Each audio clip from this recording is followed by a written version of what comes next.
Good morning. It's Monday, June 12th, and it is 8:30 Central Time. I slept pretty well last night at the Airbnb. Surprisingly, better than I thought I would, because I was creeped out by this house. I don't know why. It's just old and dingy, and I don't know.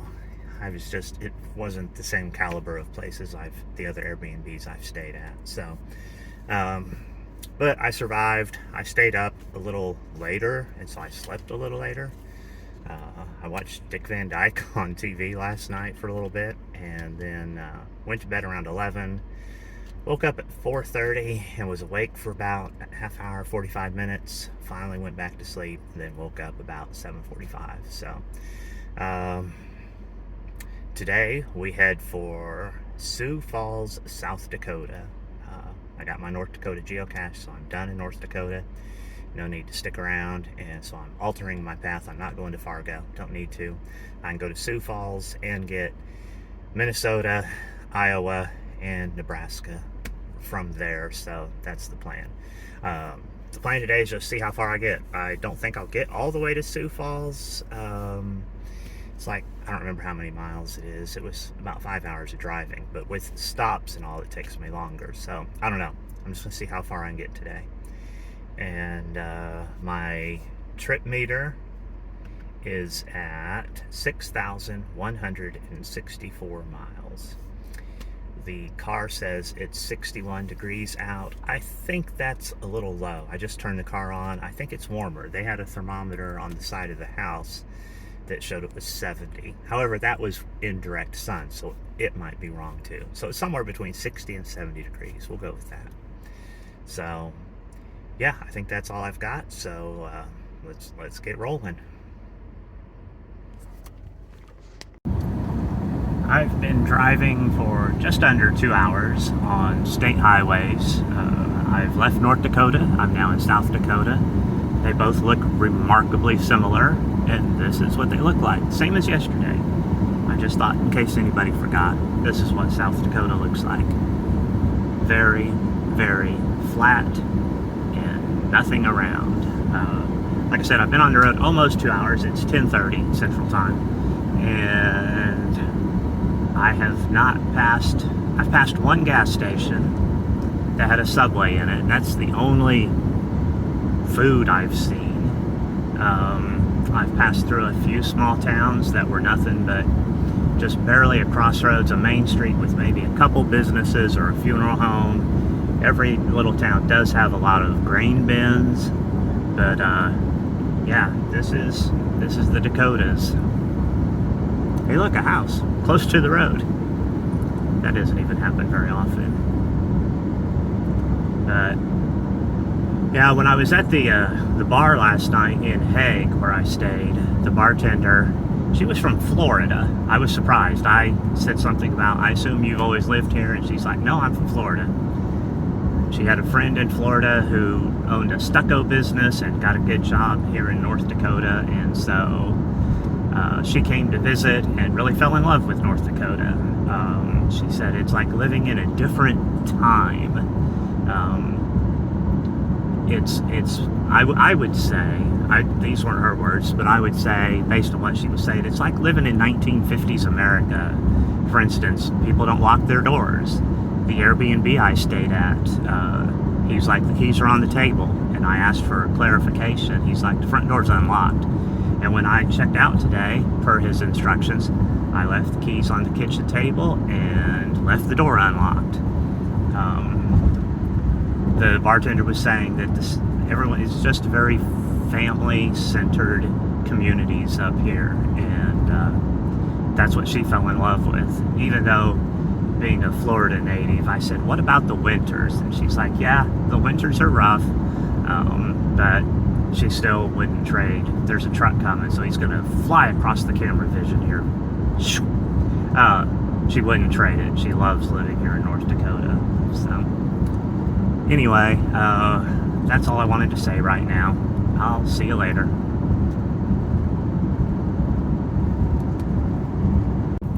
I remembered something else. When I was in the bar last night, when I walked in, there was the foretop and there were 4 people sitting at the bar. So I was customer number 9. And in short order, the 4 top left, and then 2 of the people at the bar left, and then the other 2 left. So it was just me and the bartender. And I said, so is this pretty typical for a Sunday night? And she, it's funny because she says, well, actually, she goes, we closed at 7. And this was at like 8. And I don't remember when I got to the bar, but I'm sure I walked in after another truck. I'm pretty sure I got there after 7. I'm almost positive that I did. But she didn't turn me away. She took my order, and I told her I wanted food, and so she took that order. And so anyway, when she's like, well, we closed at 7, I felt horrible. I'm like, I'm so sorry. You know, she was like, don't worry about it. She goes, I got paperwork to do. And she was just sitting at the bar doing her paperwork. And so we chatted a little bit. But so 2 things. One, Sunday night, the bar closes at 7 because it's dead around there. And 2, that she was willing, though, she's like, if somebody comes in right about 7 or even a little after, she goes, if they want something, I'll stay open for them. So anyway, I felt really bad because I drank a beer, and then the pizza came, and I wanted another beer, and I'm like, can I have another beer? I promise I'll drink it really fast. And she was like, it's okay. Yeah, you can have another beer. Here comes the truck. She's like, you can have another beer. And but anyway, yeah, it was just interesting, and I did feel bad that I was her only customer. So she got a good tip out of the deal. But okay, now that's all I have to say. It was time for a break. I drove for about 3 hours straight on state highways, and now I'm at the interchange for Interstate 29, and I'm going to head south to Sioux Falls. But those 3 hours, I logged about 180 miles. That was pretty good. Stopped here for gas. Gas is $3.39 a gallon, which is the cheapest I have seen it this entire trip, including when I was at home on May 23rd. So maybe it's cheaper at home. I don't know. Or maybe it's just cheaper up here in the Dakotas. But $3.39, so that was good. I washed my windshield, I washed the back window, I washed my headlights and taillights. It was like I was giving it a car wash. And buddy, this thing could use a car wash. It is filthy, but that's for budget to do when I take it back in just under a week, next Sunday. So it's what I say. It's just before noon Central Time. I'm 2.5 hours from Sioux Falls, so I think I should be able to make it down there, no problem. Especially since I'm going to be on the interstate now. There's just not much to stop and see up here in this part of South Dakota, and that's okay. When I get to Sioux Falls, I'll probably spend a little bit of time there because I'm going to have to drive over to Minnesota and drive down to Nebraska. So, yeah, making good time, but I'm happy with it. It'll give me time to relax when I'm in Sioux Falls, hopefully later this afternoon and then tomorrow to get those caches and see what else is in there. Maybe I'll go see the falls at Sioux. But anyway, yeah, that's it for this update. See you in a little bit. Welcome to Minnesota.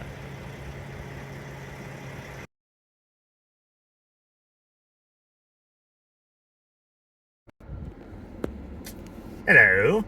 It is 1:18 p.m. Central Time, and I just jumped off I-29 South at Brookings, South Dakota, because I saw that that Minnesota was really close, like 15 minutes down the road. So I came 15 minutes down the road to the Welcome to Minnesota rest area, which is just a pull-off. There's no services of any sort.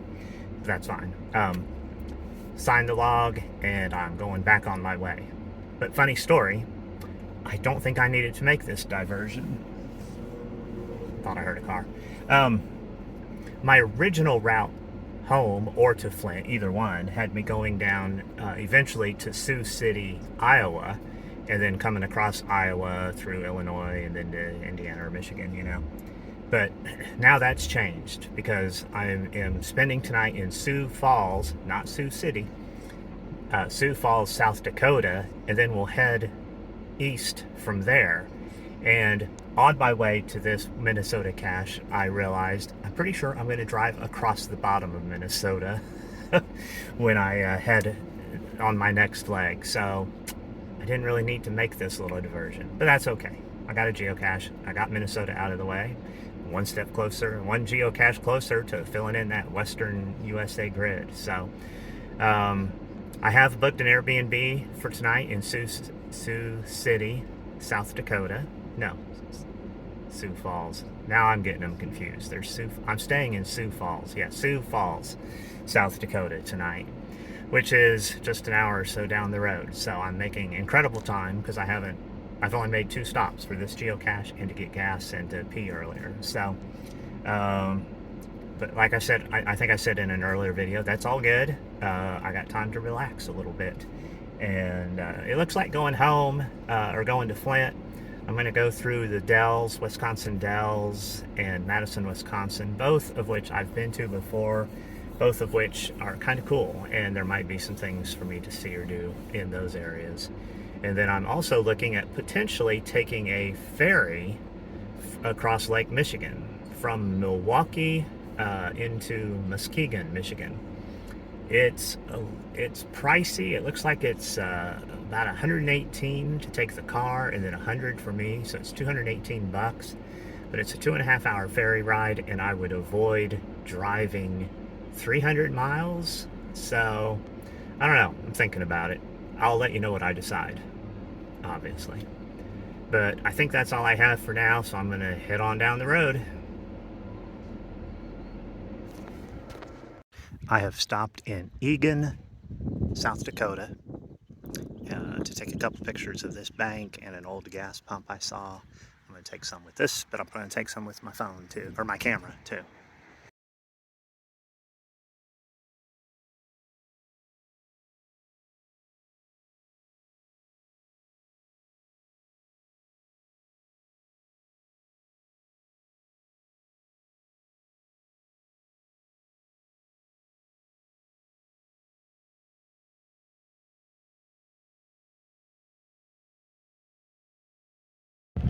It is 3 o'clock Central Time. I've arrived in Sioux Falls, South Dakota. I'm just a couple miles where I'm staying tonight at an Airbnb, but right now I am at the Falls Park, which is on the Big Sioux River. I've parked at the Falls Overlook Cafe. I don't plan on going to the cafe, but I'm hoping it will lead me down to the falls to take some more video and pictures with my camera. So stay tuned.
I am in historic downtown Sioux Falls right now, and just parked the car, paid for an hour on the meter because it expires at 5. They quit policing it. So just gonna walk around and see what's down here.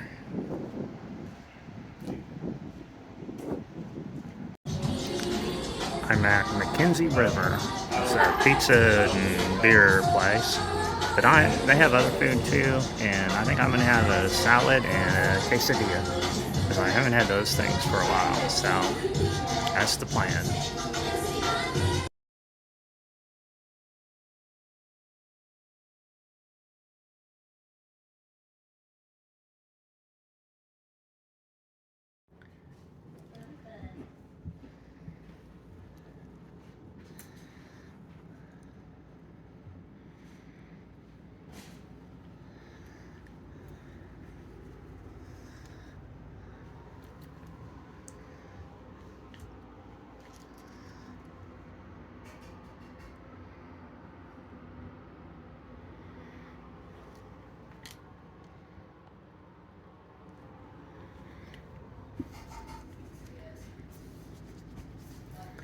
Laundry room.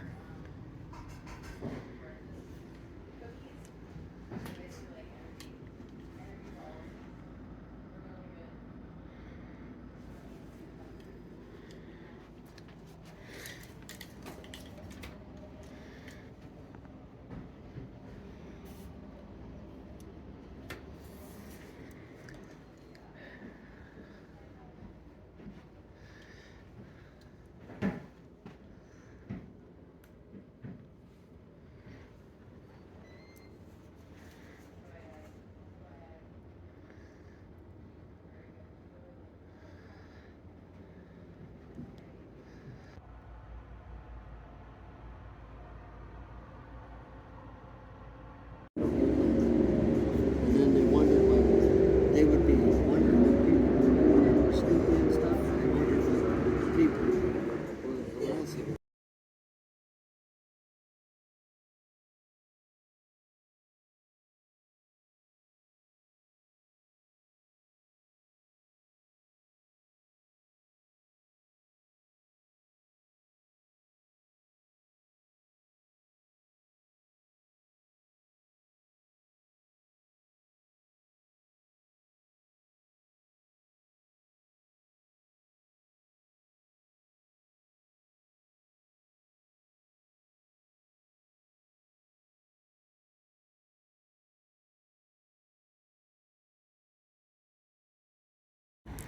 Alright, so no trick photography, nothing. This is just a lesson about levers.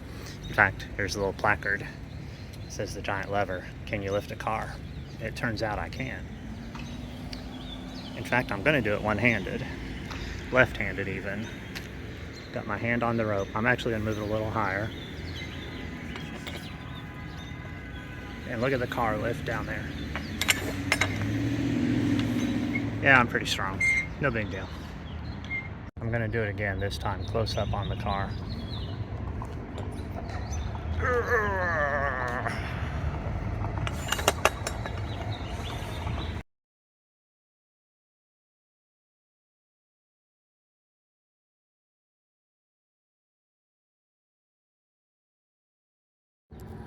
Be very quiet. It detects any sound or movement. Well, damn it. Okay, this time the camera is stationary while I go pull the rope.